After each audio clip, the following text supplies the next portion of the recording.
You're listening to the Flip Houses Like a Girl podcast, where we educate, empower, and celebrate everyday women who are facing their fears, juggling family and business, embracing their awesomeness, and wholeheartedly chasing their dream of flipping houses. Each episode delivers honest-to-goodness tools, tips, and strategies you can implement today to get closer to your first or next successful house flip.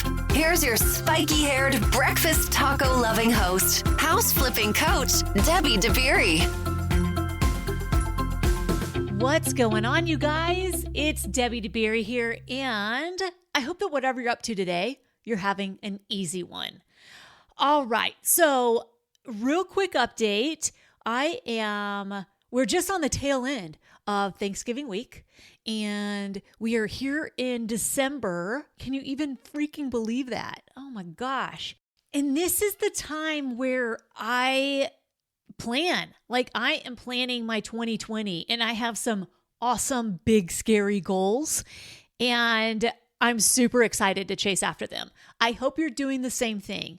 I hope you're coming up with some big, scary goals and some smaller, more achievable goals along the way. We've got to be able to hit some milestones along the way, or else we will lose complete faith in ourselves and we'll lose the motivation that we need to keep moving forward.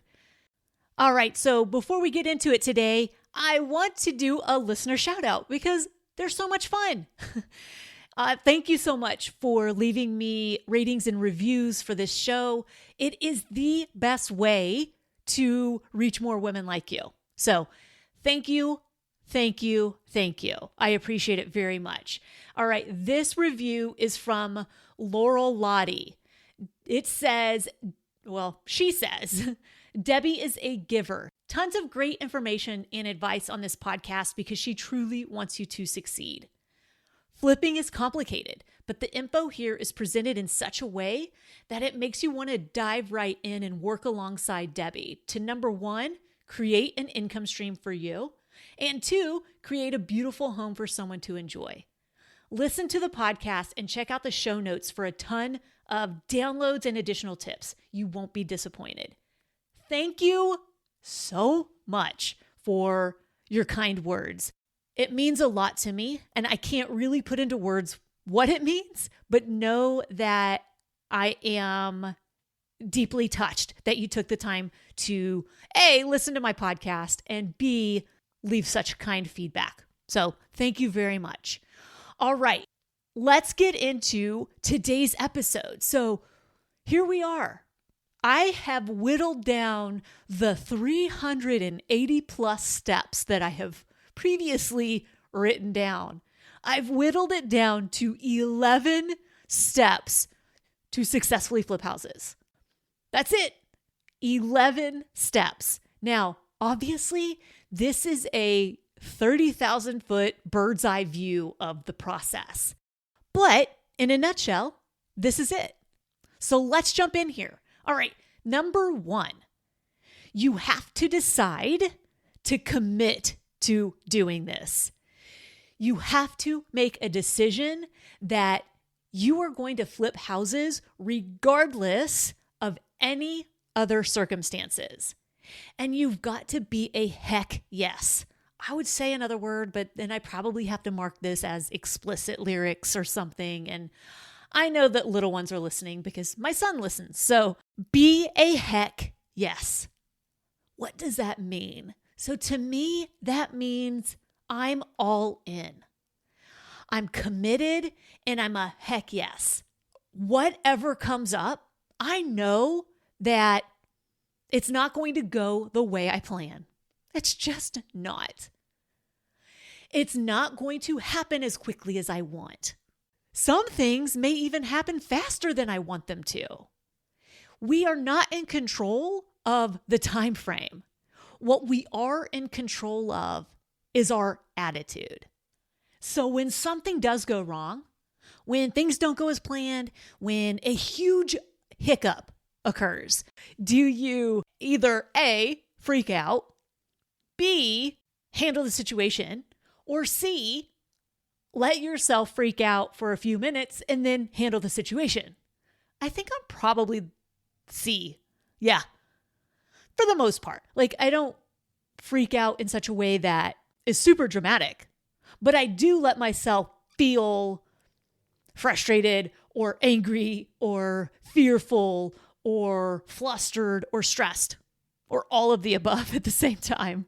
I do let myself feel that. And then I get into action and solve the problem. That's what we're doing. We are solving problems in this business 100% of the time. Okay, so be committed and be a heck yes.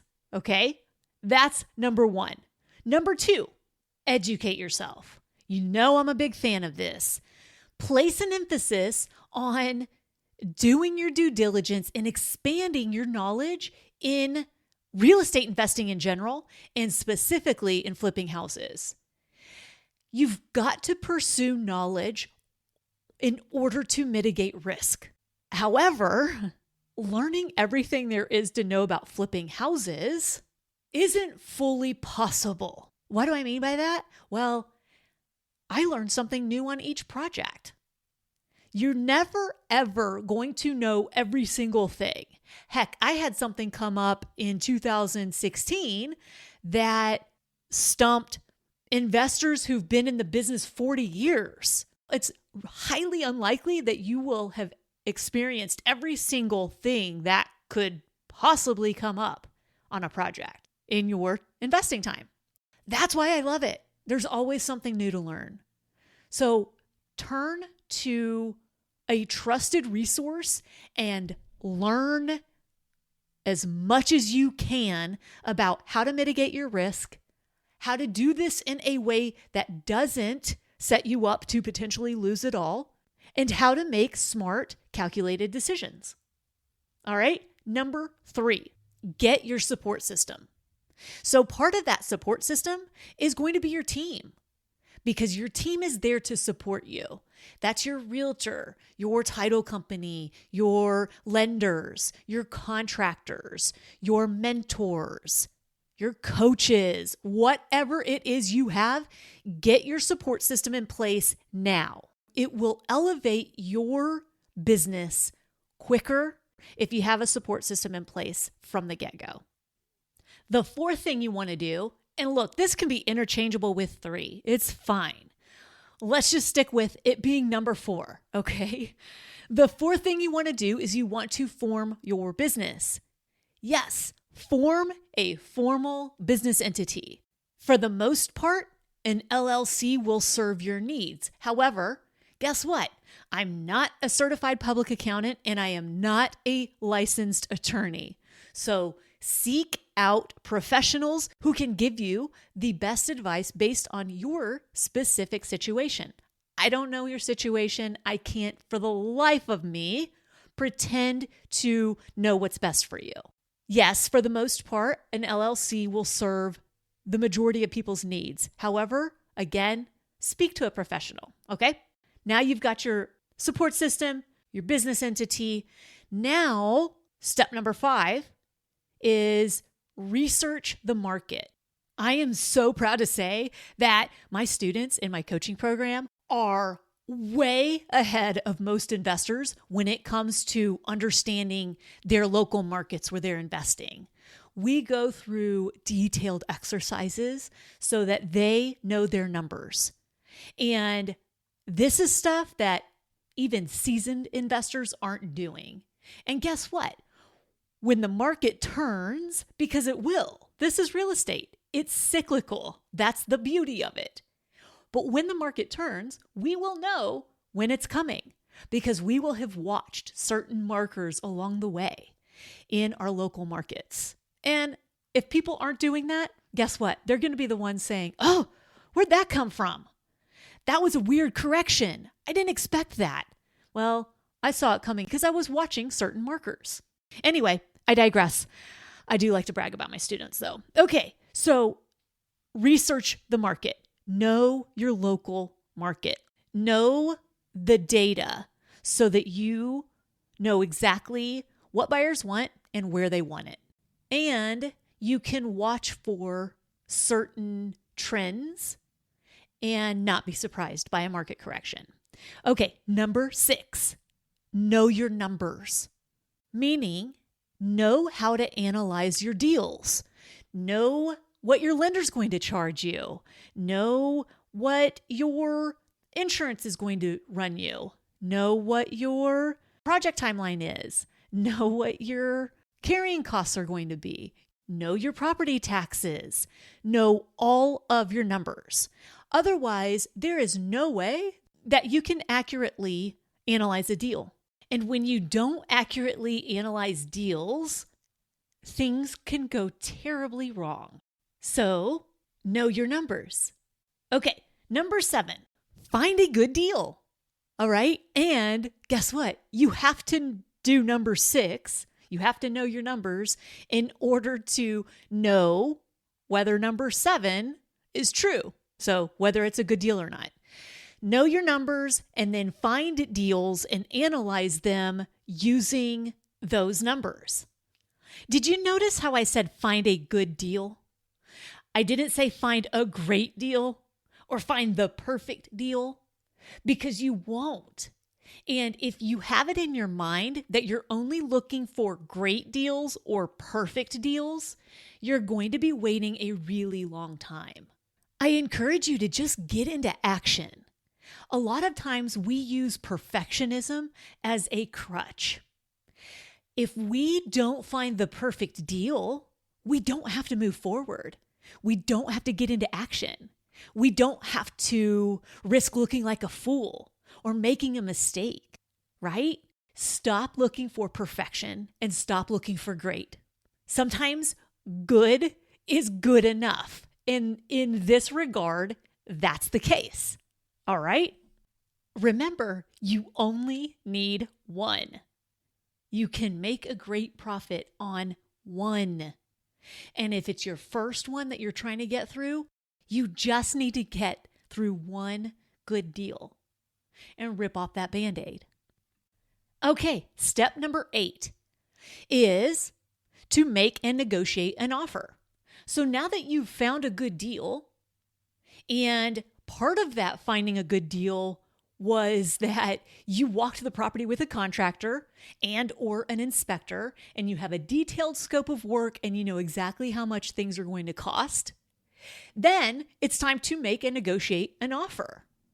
My biggest piece of advice here would be not to be greedy. Understand what the seller really wants. Sometimes they need money to move. Sometimes they need more time in the house. Who knows? You never know what they need until you ask. So know exactly what they need and try to give it to them. If you can make it a win-win, that's the goal. The goal is not to screw people, okay? The goal is to help people, to have a positive impact in your community, to build relationships, and to have a great reputation so that people seek you with deals. All right? Number 9, manage the rehab. So once you've got the property under contract and closed, you are off to the races and you're managing the rehab. Or what I like to say, you're managing the problems or solving problems. So be present, show up, make sure people are showing up, adhere to the payment schedule that you have clearly outlined with your vendors. Have very clear, detailed contracts in place, protecting you as well as protecting them. Over-communicate. You're going to want to create a payment schedule that works for the vendors. This isn't a dictatorship. You don't want to slow them down. So if they're out of money because you're not paying them, they're going to go elsewhere where they can get paid. So pay people, have the materials on site that they need before they need them. Okay? Number 10, you get to market the property now. Here's a big tip I'm going to give you. Don't let potential buyers through the property until it's completed. I know some people think, oh, but I want to get a jump start on marketing it. It will not show like a $400,000 house when it isn't completed. It just won't. I don't care how gorgeous of a kitchen you do. If it is not completed, we are really good at finding faults in places where we are making a big investment. So if we're about to buy a $400,000 house, we are definitely scanning everything and we're keeping a running list in our minds of things that you didn't do right, or maybe you just haven't completed them yet. But the buyer thinks, that's not done right. So just trust me on this one, okay? I know this one from experience. Don't let people through the property until it's completed, okay? Okay. Number 11, you get to close on the deal. So you found a buyer, you negotiated a contract, you negotiated repairs, you completed any repairs you said you were going to, and guess what? You show up to the closing company, whether it's the title company or an attorney's office, however your state handles it. You close on the deal and you get a sweet profit. All the while, you made that house a home again, and you made a positive impact on that neighborhood, thereby in your community, and you're living your dream. All right, there you have it. Those are the 11 steps that you need to take to successfully flip a house. Simple as that, right? Maybe not so simple. Like I said, that was the 30,000 foot bird's eye view of a process that has 370 something steps that I've written down before. We are almost done with 2019. We are less than a month away from 2020. And it's not just a new year, it's a new freaking decade. What are you going to do? What big plans and goals do you have? And how are you aligning yourself with the right players to get you where you want to be?